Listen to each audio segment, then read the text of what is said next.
இந்த விமானம் போய் எரியுது இல்லையா, அந்த வீடியோவை பார்த்துட்டு சில விமான நிபுணர்கள் என்ன சொல்கிறாங்க அப்படின்னு சொன்னால், இது மனித பிழை வந்து ஒரு காரணமாக இருக்கலாம், ஆனால் உறுதிப்படுத்த முடியாது, ஃபுட்டேஜ் வந்து தெளிவாக இல்லை.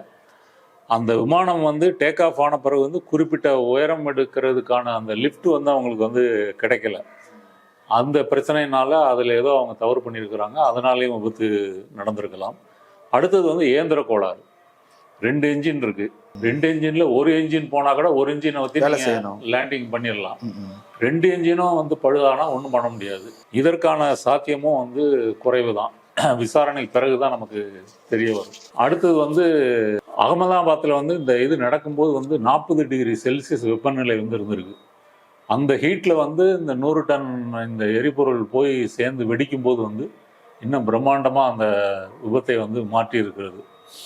அடுத்தது வந்து அந்த விமானத்தில் வந்து மடிப்புகள்னு சொல்லக்கூடிய ஃப்ளாப்ஸ், அது வந்து இறக்கைகளுக்கு பின்பகுதியில் வந்து இருக்கக்கூடிய ஒரு நகரும் மேற்பரப்பு.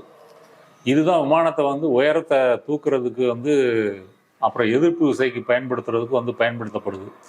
இந்த ஃப்ளாப்ஸ் வந்து நீட்டப்படாமை, அந்த மடிப்புகள் வந்து புறப்படுதலுக்கு தேவையான அளவுக்கு விரிக்காமல் இருந்திருந்தால் கூட இது வந்து நடந்திருக்கும்.